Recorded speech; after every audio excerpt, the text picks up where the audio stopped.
Salut les gars, aujourd'hui petit tuto sur PancakeSwap comme je vous l'avais promis. Euh, PancakeSwap, qu'est-ce que c'est? PancakeSwap, c'est une plateforme de la Binance Smart Chain qui va vous permettre de farmer des tokens et avoir des rendements assez intéressants. PancakeSwap, pour moi, c'est véritablement la porte d'entrée de la Binance Smart Chain. C'est une plateforme qui fait partie des plus sécures de la Binance Smart Chain et c'est celle que je conseillerais pour un débutant. Euh, c'est voilà, une bonne porte d'entrée. Je vais vous montrer un petit peu un site qui s'appelle DefiStation, qui est pas mal, qui vous montre les volumes en fait bloqués sur la Binance Smart Chain en fonction des différents protocoles, hein. C'est un classement, tout simplement. Et vous voyez que PancakeSwap arrive en numéro 2 avec 7 milliards loqués. Et en volume de 24 heures, on est à 4 milliards sur les dernières 24 heures. Donc les volumes sont colossaux. Dans les gros protocoles, on retrouve également Venus. Venus qui est un protocole de prêt.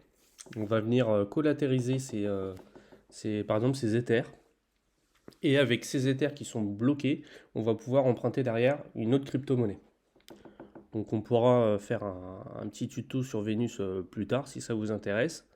Dans les protocoles intéressants, il y a également Pancake Bunny qui est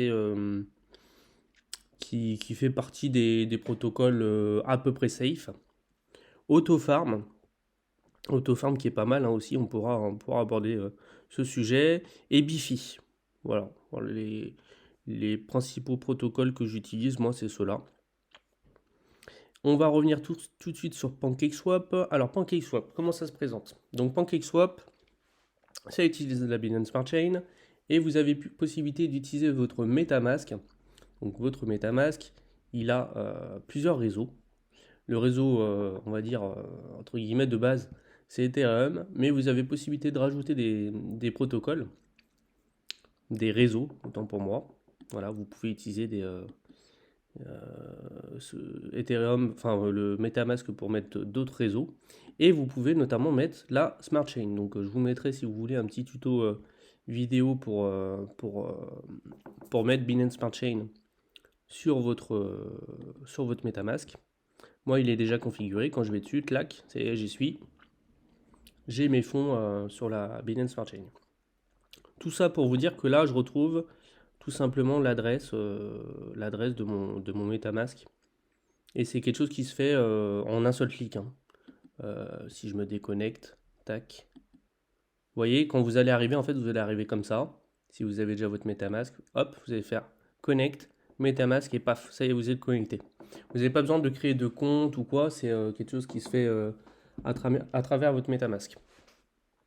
Donc ensuite, vous avez plusieurs onglets sur la gauche et moi, je vais vous parler principalement de la partie pool. Comme j'ai pu expliquer à ceux qui ont participé à la vidéo de l'autre fois, on a possibilité de bloquer soit des single assets, soit deux assets en fait. Et bon, alors moi, après mon expérience de quelques mois sur la Binance Smart Chain, je vous déconseille d'attaquer tout ce qui est les farms, les pools de liquidité, parce que vous avez ce qu'on appelle les risques de perte impermanente. Et moi, personnellement, j'ai pas réussi à faire d'oseille, ouais, je vous dis cash, hein, je suis cash, sur les pools de liquidité. En fait, ce qui se passe, c'est que sur les pools de liquidité, si par exemple, vous voyez sur celle-là, le cake BNB, si le BNB il fait x2, comme ces derniers jours, et ben vous n'allez pas profiter de la hausse du BNB. Il va y avoir une compensation dans la pool et une partie de vos BNB vont être rééquilibrés dans le cake. Et donc en fait, vous ne profitez pas de la hausse du BNB quand il augmente. Voilà. Donc c'est principalement pour ces causes-là, moi, que je n'ai pas vraiment fait gonfler mes actifs. Et c'est pourquoi je vous déconseille pour le moment d'utiliser les poules de liquidité. Moi, personnellement, j'arrive pas à faire de gains avec. Donc voilà. Donc vous cliquez sur pool et là, vous avez des single assets. Donc dans les single assets, vous avez évidemment le cake qui est la crypto de PancakeSwap. Vous en avez d'autres. Et moi, je vais vous montrer comment ça fonctionne avec le cake, hein, puisque c'est déjà des rendements très intéressants. Et je ne sais pas si vous avez suivi un petit peu, mais on est à... Je sais pas pourquoi le prix ne s'affiche pas. On est, je crois, à peu près à 21 dollars au moment où je tourne cette vidéo. Il est monté à 25, 26 dollars. Et il y a encore quelques semaines, il était aux alentours de, je sais pas, peut-être 10-15 dollars, quoi. Donc il a eu une bonne progression. Il y a eu des bonnes nouvelles dans les tuyaux, comme on dit, hein. Ils ont adopté, en fait, ils ont demandé un peu aux utilisateurs du cake ce qu'ils voudraient. Et il a été voté que à chaque transaction, on viendrait brûler du cake euh, qui est dans les frais d'utilisation de la plateforme. Donc ça, c'est plutôt une bonne nouvelle, hein. Ils font un peu enfin, ils font quelque chose qui est plutôt à la mode. Ils viennent brûler du cake. Et jusque-là, la supply qui était un peu bancale, pardon, sur le cake, elle se construit et elle devient intéressante. On se dit que c'est un token qui a de l'avenir. Donc voilà, tout ça pour dire que ça va se présenter comme ça. Vous allez pouvoir rajouter du cake en cliquant sur le petit plus. Donc déjà, dans un premier temps, vous allez devoir approuver cake. Donc ça, vous allez devoir approuver le contrat. Ça va vous coûter quelques centimes. Voilà, de l'ordre de 10-20 centimes. Vous faites confirmer et ça vous approuve le contrat. Ensuite, vous cliquez sur plus. Vous mettez le nombre de cakes que vous voulez. Moi, vous voyez, dans ma balance, j'en ai 1,01. Donc hop, je peux faire max, confirme. Tac. Ensuite, dans mon MetaMask, je vais avoir le prix que ça va me coûter. Alors ça, c'est le prix en BNB. Donc, le BNB étant à peu près à 600 dollars en ce moment, ou peut-être plus proche des 500, vous faites 500 divisé par 1, 2. Ah ouais, vous voyez, les frais sont plutôt élevés là. Je crois qu'ils doivent être à peu près à 5 dollars. C'est pas donné. Alors pourquoi ils sont à 5 dollars? Vous avez possibilité de modifier ça. Mais là, bizarrement, je ne peux pas modifier le montant. Comment ça se fait? Je vais essayer de rejeter pour voir. Ouais, alors l'un des intérêts de la Binance Smart Chain, c'est que les frais sont beaucoup moins chers que sur Ethereum, hein. Sur Ethereum, la moindre transaction va vous coûter 20 dollars à 150 dollars, hein. C'est véritablement des montants, même pour une simple transaction, ça coûte vraiment très cher. Sur la Binance Smart Chain, ça peut coûter au minimum, je dirais, peut-être 10 centimes de dollars. Voilà. Alors après, je ne sais pas pourquoi, des fois de temps en temps, il y a des transactions qui sont plus chères. Alors, je ne saurais l'expliquer. Je vais refaire le calcul, hein, 0,001. Si je prends ma calculette pour vérifier que je ne me sois pas trompé dans les calculs. Calque. Ouais, la calculette, c'est ça? Où est-elle?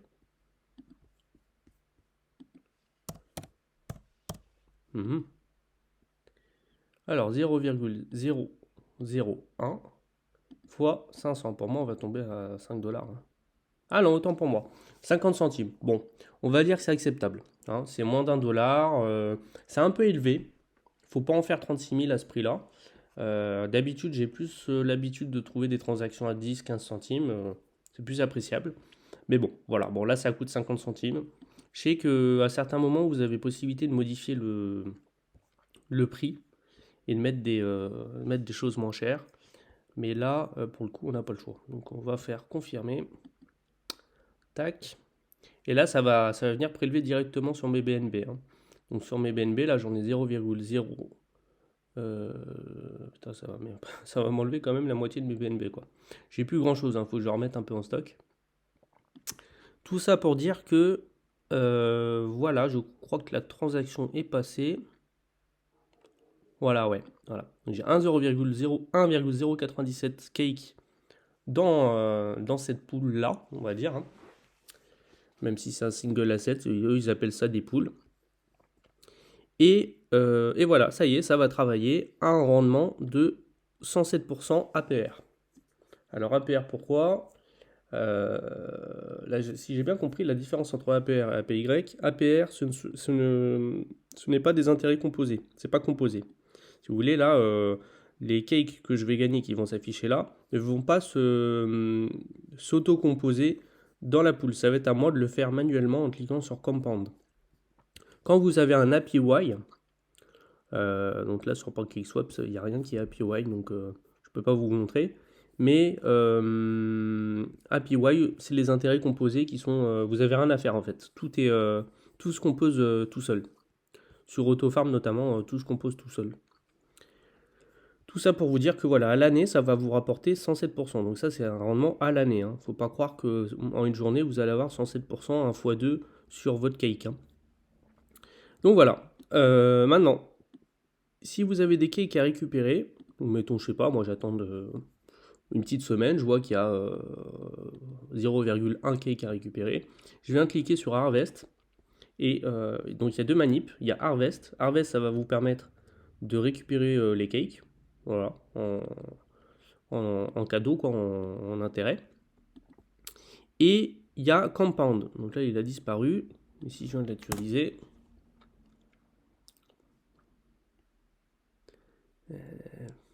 Voilà, Compound. Et Compound, ça va vous permettre en fait de remettre les cakes qui ont été gagnés dans le stake. Et ça va vous permettre de composer en fait. Donc ça, faut pas le faire 36 000 fois par jour. Hein. D'ailleurs, je ne saurais dire à quelle fréquence faut le faire. Je vous conseillerais pas non plus de le faire tous les jours parce que ça vous coûte quand même. Vous avez vu là, ça m'a coûté 50 centimes pour une opération. Si je viens toujours compound de ce que j'ai en cake, c'est pas intéressant. Il faut chercher une fréquence assez intéressante pour le faire. Voilà, donc vous avez le harvest, vous avez le compound et vous avez le unstake. Si vous voulez récupérer vos cakes, vous faites ça, vous faites ça, vous faites max, vous faites confirme et de la même manière, vous allez récupérer votre cake et vous allez le retrouver dans le MetaMask. Je vais vous montrer autre chose. Imaginons que le cake, vous ne l'avez pas, parce que là, vous voyez, je l'ai, mais au début, vous ne l'aurez pas, le cake. Ça va être à vous de le rajouter manuellement sur le truc. Vous allez chercher... alors, il y a plusieurs manips possibles. Hein. Vous pouvez aller chercher le contrat sur BSC Scan. BSC Scan. Le souci, c'est que vous allez avoir certainement plusieurs contrats. Il y a des gens qui s'amusent à faire des faux contrats et tout pour récupérer votre thune. Et du coup, faut pas vous gourer, quoi. Vous voyez, si je refais le cake, j'ai celui-là, qui est certainement l'officiel. Mais voilà, je vais avoir des trucs chelous, des C-cakes, des machins. Et vous pouvez tomber sur des faux contrats, logiquement. Donc, si vous êtes sûr du truc et tout ça, vous pouvez passer par ça, BSC Scan et tout. Allez chercher le contrat qui est là, clac. Le contrat, il est là. Il faut attendre un petit peu. Vous allez pouvoir copier l'adresse et le rajouter dans le MetaMask. Malgré tout, je vous conseille quand même de vérifier s'il y a des opérations, s'il y a bien une market cap qui correspond, un nombre d'adresses qui est logique, et tout ça, et puis le prix, quoi. Si vous voulez être sûr de votre coup, CoinGecko est pas mal. CoinGecko est pas mal du tout. Vous allez sur CoinGecko, vous cherchez votre cake. Et là, l'avantage, c'est que, en principe, vous n'en avez qu'un seul. Hein. Vous n'aurez pas de faux contrats, de trucs. Ça passe par, c'est référencé par CoinGecko. C'est un minimum surveillé. Vous n'aurez pas de surprise. Et là, de la même manière, vous cliquez, vous faites donc Binance Smart Chain. Hein. Regardez bien que ce soit le bon réseau. Parce que des fois, vous avez plusieurs réseaux possibles. Hein. Vous faites click to copy. Copy, ouais, quel accent. Et alors, comment rajouter un réseau? Enfin, un jeton, pardon. Vous allez tout en bas, vous cliquez sur ajouter un jeton. Si vous avez de la chance, il est référencé directement dedans. Là, vous voyez que c'est pas mon cas, il n'y est pas. Donc, il faut déjà aller dans jeton personnalisé. Vous faites un petit CTRL V. Ouais, bon, là, il dit le jeton a déjà été ajouté, donc c'est chiant. Mais en fait, ça va se remplir tout seul. Vous allez avoir le nom du jeton, le nombre de décimales, et vous aurez juste à faire suivant. Je vais essayer de vous montrer avec un autre jeton. Par exemple, qu'est-ce que je pourrais prendre? Un jeton qui serait sur la Binance Smart Chain et que je n'ai pas encore. J'ai pas d'idée là tout de suite. On va prendre un truc un peu bizarre là. T-Cake là, par exemple. Ça doit être un truc. C'est vraiment pour l'exemple hein, que je vous montre le truc. C'est pas un truc que je vous recommande d'utiliser. Mais voilà, vous allez là-dedans, vous faites ça, ajoutez jeton, jeton personnalisé, tac. Et là, vous voyez, ça se rajoute automatiquement. Vous faites suivant. Et d'ailleurs, si vous avez déjà des fonds sur le T-Cake, vous allez avoir une petite partie avec, mettons, les 2327 cakes, enfin T-Cake, que vous avez déjà. Et comme cela, ça vous permet de voir que c'est véritablement le bon contrat, quoi. Vous faites suivant. Voilà, il va vous mettre ça en fait. Il va vous faire 2327 T-Cake et vous faites ajouter des jetons. Si vous voyez que vous êtes à zéro et normalement vous êtes censé en avoir des T-Cake, c'est que c'est pas le bon contrat, c'est qu'il y a un souci. Voilà, et après vous faites ajouter des jetons. Voilà, et là après, vous descendez, puis vous voyez bien, vous avez le T-Cake. Voilà les différentes manips qu'on peut faire. Je reviens un peu sur PancakeSwap pour voir si j'ai fait le tour. Alors vous pouvez cliquer sur détail, hein.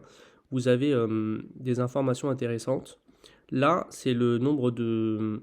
Alors ça, je sais pas si c'est en dollars ou si c'est en nombre de cakes. Je ne saurais vous dire. En tout cas, c'est le volume qui a été bloqué sur cette pool-là. Donc ça vous permet de voir qu'il y a du volume, hein. Il y a 98 millions, je ne sais pas si c'est de dollars ou de cakes, qui ont été bloqués là-dessus. Et ça, en général, c'est intéressant. Si vous voulez chercher du rendement et des choses intéressantes sur la Binance Smart Chain, je pense que c'est valable sur d'autres protocoles, vous regardez un petit peu où est-ce que les gros, les baleines, mettent leur argent. Et là, en l'occurrence, eh ben, il y a du monde sur le cake. Vous pouvez aller sur le HSN Pool, vous voyez qu'il y en a beaucoup moins, hein. Il y en a 479 000. Après, il y a peut-être des choses intéressantes, hein. Moi, à un moment donné, j'étais sur l'ellipsis, hein. Donc l'ellipsis, voilà, 93 000. Donc si vous avez des protocoles que vous suivez, ça peut être intéressant, hein. Donc là, si je prends une autre pool, hein, au hasard, il y a le ZIL, je crois que c'est le Zilliqa, hein, si je dis pas de conneries. Et là, vous venez staker du cake, puisqu'il y a marqué Approve Cake, et ça vous fait gagner du ZIL. Donc voilà, après si vous avez des cryptos que vous aimez bien, par exemple le Bifi, hop, vous venez staker votre cake et ça vous rapporte du Bifi. Si vous voulez tout faire en cake, vous venez dans cette pool là. Voilà, moi je dirais que pour quelqu'un qui veut découvrir un peu PancakeSwap, cette pool là est très bien. Ça vous permet de comprendre les fonctionnements, de voir aussi que le jeton cake, il va évoluer. Vous voyez là, il a 23 $. Peut-être que demain, il sera à 11 $. Et alors, du coup, malgré que vous ayez des super intérêts de 106% que vous trouvez entre guillemets nuls par ailleurs, et bien, si derrière vous avez un jeton qui est divisé par 2, divisé par 3 et tout, et bien, vous allez peut-être quand même perdre des sous. Donc, c'est pour ça, ne pas faire n'importe quoi sur la Binance Smart Chain. Quand on vous propose des gros rendements de plusieurs milliers de pourcents, en général, c'est que il y a peut-être un hic derrière le projet. Voilà, c'était mon petit tuto sur PancakeSwap. Je vais vous montrer quand même rapidement les autres onglets. Je vais vous parler quand même de l'exchange qui est très important sur PancakeSwap. Vous avez possibilité d'utiliser l'exchange comme sur un Uniswap ou quoi. Et là, vous allez pouvoir, mettons, échanger vos BUSD. Bon, là, j'ai plus grand chose en BUSD. Contre n'importe quel protocole, hein, n'importe quel autre token, contre du cake. Là, vous allez faire max, par exemple, et paf, ça va vous mettre que vous pouvez switcher 0,244 BUSD contre 0,01 cake. Ici, vous avez le prix. Et ici, vous avez ce qu'on appelle le slippage tolerance, que je vous recommande de laisser à 1%. Si malgré tout vous souhaitez le modifier, je crois que c'est là-dedans. Et voilà, vous pouvez essayer de le mettre à 0,5. Ce qu'il faut savoir, c'est que si vous ne le mettez pas assez élevé, l'opération ne va pas passer et ça va quand même vous coûter des frais. Donc ça, c'est un peu la douille. Il y a des moments où la Binance Smart Chain sera très fortement utilisée, il faudra augmenter ce pourcentage. Voilà, moi, dans la mesure des choses, je vous conseille de le laisser à 1%. Moi, c'est comme ça que je fais en tout cas. Voilà, donc ça, c'est très intéressant. Et la liquidité, vous allez pouvoir... je vous en parle pas ça, parce que les poules de liquidité, pour moi, c'est pas le bon plan. Enfin, en tout cas, moi, j'ai pas trouvé que c'était un bon plan. Mais bon, ouais, bon, grosso modo, vous allez pouvoir apporter les poules de liquidité tout à l'heure, là. Euh, ouais, vous voyez le Cake BNB. Pour participer à ce truc-là, vous allez là-dedans, liquidité, et vous venez apporter d'un côté du Cake et de l'autre côté du BNB, tout simplement. Et en fait, en faisant ça, ça va vous donner un truc qui s'appelle le LP, LP Cake BNB. Et avec ce LP Cake BNB, vous allez pouvoir faire travailler vos LP comme ça et avoir les rendements qui sont affichés ici. Voilà. Après, par contre, à vos risques et périls, vous allez avoir des pertes impermanentes. Et si c'est comme moi, vous n'allez pas faire de thunes. Donc pas forcément intéressant. Vous avez une partie loterie. Voilà, donc si vous avez envie de faire Mumus, vous pouvez dépenser des cakes et avoir des tickets de loterie. Dernièrement, il y a eu des grosses sommes qui ont été gagnées. Voilà, moi j'y touche pas parce que je suis pas là pour jouer au loto non plus, faut pas déconner.